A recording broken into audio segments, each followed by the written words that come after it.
Number one, Azane Kaka number one. Bonjour et bienvenue à tous. Que ce soit dans Prison Break ou dans le film Les Gardiens de la Galaxie, une évasion de prison a toujours eu l'air géniale. Mais la réalité est qu'il est beaucoup plus difficile de s'évader d'une prison de sécurité maximum que l'on voit dans les films. Mais cela n'a pas empêché ces personnes qui sont quand même arrivées, mais de façon inattendue. Depuis des prisonniers qui se sont évadés d'Alcatraz à l'homme serpent qui s'est faufilé hors de sa cellule, voici les évasions les plus incroyables au monde.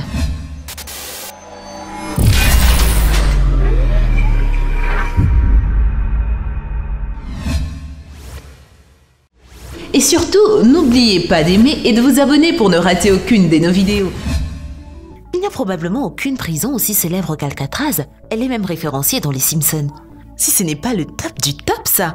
Il y a eu plusieurs tentatives d'évasion de la prison d'Alcatraz, mais aucune n'est aussi légendaire que celle qui a eu lieu en juin 1962. Pour ceux qui ne connaissent pas Alcatraz, le pénitencier fédéral de sécurité maximale a fonctionné de 1934 à 1963 et a été construit sur une île située à environ 1,5 km de la côte de San Francisco, en Californie. Même si vous parveniez à vous échapper, vous vous retrouviez immédiatement face à un autre problème comme traverser l'eau et atteindre le continent. Il était spécifiquement conçu pour accueillir les prisonniers les plus problématiques qui causaient continuellement des problèmes dans d'autres prisons fédérales moins sûres. Alcatraz avait la réputation d'être incontournable, on pensait que même Houdini ne pourrait pas sortir de cet endroit. Mais ensuite, Frank Morris est arrivé. Avec un quotient intellectuel qui le plaçait dans les 2% de la population américaine, il n'était pas un criminel ordinaire. Si quelqu'un pouvait s'échapper de cet endroit, c'était lui. Faisant équipe avec ses co-détenus, Allen West et les frères John et Clarence Haglin, Frank Morris a mis son plan en œuvre. Derrière toutes les cellules se trouvait un couloir de service de 3 pieds de large stupidement non gardé. Alors que les mois passaient, Morris a furtivement balayé autant des forêts comme un aspirateur et se servant de son cerveau à la Tony Stark, les a assemblés pour en faire une perceuse pas parfaite mais fonctionnelle.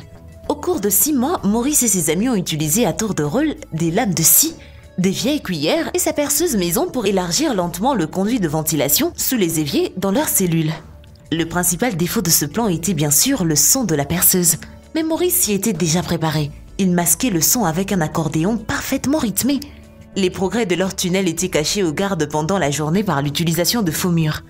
La nuit de l'évasion, ils ont mis dans leur lit des mannequins en papier mâché qui leur ressemblaient avec des cheveux et ont atteint le bord de l'île avec des eaux agitées. Ils étaient prêts à naviguer en utilisant un radeau rudimentaire que Morris avait construit avec des imperméables volés dans ta face MacGyver.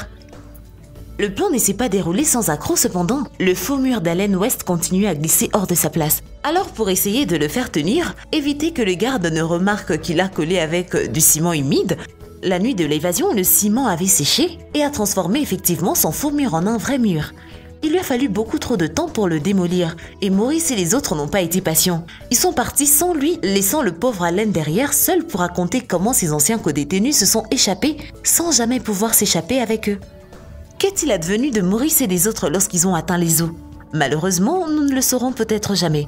L'enquête du FBI a conclu qu'ils n'avaient jamais atteint le rivage, ce qui implique que leur radeau de fortune a coulé et qu'ils ont perdu la vie sur place.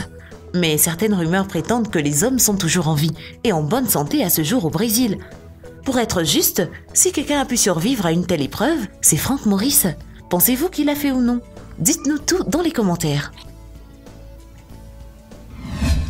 Alors que les évasions de prison dans les films et les séries sont souvent romancées et rendues géniales, toutes les méthodes ne sont pas aussi cool que d'avoir un frère avec les plans de la prison tatoués sur son corps qui se trouve incarcéré avec vous. Certaines évasions de prison peuvent manquer un peu de dignité. En 2016, le détenu russe Rustam Chakrudinov a choisi de profiter de sa petite taille pour se glisser vers la liberté. Le jeune Rustam, 25 ans, avait été arrêté pour vol et jeté en prison. Surnommé l'homme serpent par les médias russes, il s'est rendu compte qu'il était assez maigre pour se faufiler par la trappe de livraison de nourriture de sa cellule. La seule chose qui lui posait problème était la résistance de ses vêtements.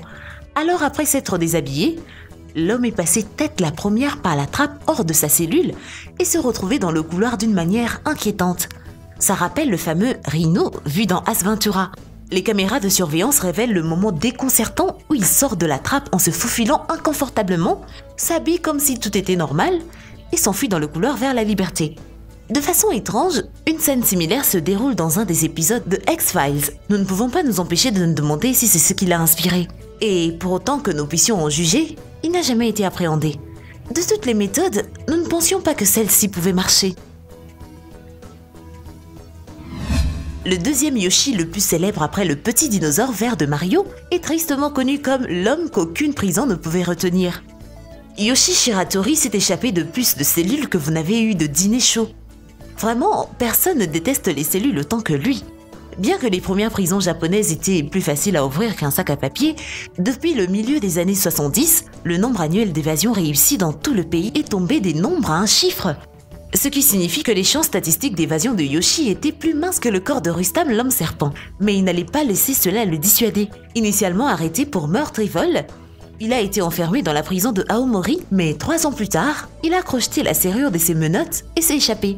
Il a été ensuite attrapé et mis à l'ombre à vie dans la prison d'Akita. Il a réussi à s'échapper de cette prison en grimpant au mur chaque nuit et a graduellement démonté les évents d'aération. Avec ces 2 évasions à son actif, Yoshi a été transféré à la prison d'Abashiri, un établissement de style Alcatraz car il est normalement réservé aux pires des pires. Mais même cet endroit n'a pas pu empêcher Shiratori de s'évader.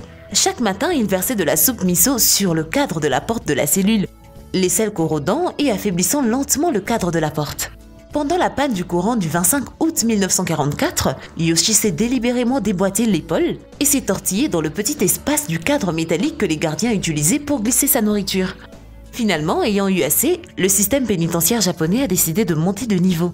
Yoshi était enfermé à la prison Sapporo où il était surveillé 24 heures sur 24 par 6 gardes armés, mais il a quand même réussi à s'échapper. Comment? Vous devrez attendre la fin de la vidéo pour le découvrir. Le yoga est devenu une tendance très en vogue ces dernières années, mais qui aurait cru qu'il pourrait aider quelqu'un à s'évader de prison? Non! Choiga Bok ne s'est pas évadé en méditant. Ce maître de yoga de 50 ans avait été arrêté pour vol présumé et placé dans une cellule de détention provisoire en Corée du Sud. Après 5 jours de prison, il a décidé d'exploiter une méthode similaire à celle de Rustam et après avoir couvert tout son corps de lotion, il a utilisé l'extrême souplesse qu'il avait maîtrisée tout au long de sa vie grâce au yoga pour se faufiler par la fente de nourriture du fond de sa cellule. Il s'est faufilé devant les officiers de service qui avaient tous fait l'erreur de s'endormir et s'est glissé par une fenêtre étroite.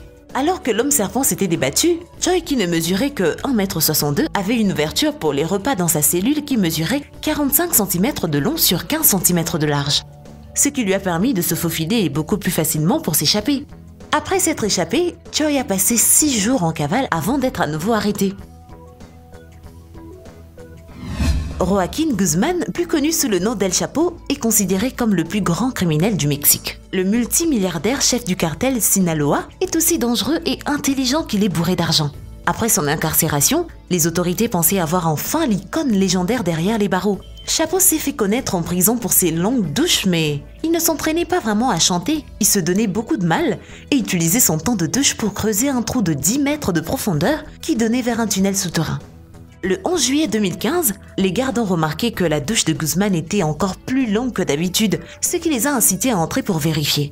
Au fond du trou, ils ont trouvé le tunnel. Mais Guzmán était introuvable. Il s'était échappé par là. Le tunnel menait à un chantier de construction où Chapo, probablement encore couvert de shampoing et de savon, a pris une moto et s'en est allé vers la liberté. Le plus incroyable est que c'était loin d'être la première évasion d'El Chapo. En 2001, Guzmán a été incarcéré dans une autre prison et a utilisé son argent pour se mettre presque tous les membres du personnel dans sa poche, devenant rapidement le roi du château. Avec presque tous les gardiens à sa solde, il a rapidement pu en soudoyer quelques-uns pour l'aider à s'échapper en le cachant dans un panier à linge qui a été escorté vers la liberté par l'ouvrier de maintenance Javier Camberos. Il a été presque immédiatement enfermé pour le rôle qu'il a joué, tandis que Guzmán est resté en liberté jusqu'en 2014. Il a même obtenu une chirurgie plastique pour éviter la police. Sa deuxième évasion de prison l'a rendu libre comme un oiseau pendant seulement 2 ans et il est maintenant de retour en toute sécurité derrière les barreaux. Mais pour combien de temps? Après tout, Yoshi Shiratori avant lui a réussi plus de 2 évasions. Au fait, prêt à découvrir comment Yoshi s'est échappé une 4e fois? Le personnel de la prison de Sapporo a fait 2 erreurs majeures. L'une, ils avaient mis tant de travail pour s'assurer qu'ils ne pouvaient pas se glisser à travers la ventilation du plafond, mais ils ne s'étaient pas concentrés sur le sol. Deuxièmement, ils étaient si confiants qu'ils n'ont pas pris la peine de le menotter. Pour défaire le boulon qui reliait le sol de sa cellule, il a utilisé le bol de chien qu'on lui avait donné pour creuser son chemin. Faut quand même saluer l'engagement de cet homme. Et voilà, c'est tout pour aujourd'hui. Quelle évasion de prison vous a le plus impressionné? Dites-nous tout dans les commentaires. Merci d'avoir été avec nous. N'oubliez pas de liker la vidéo et de vous abonner pour plus de contenu divertissant. Restez connectés et à très bientôt sur Dr Bot. Eh bien, merci d'avoir suivi cette vidéo et surtout, n'oubliez pas d'aimer et de vous abonner pour ne rater aucune de nos vidéos. Quant à moi, je vous dis bye bye.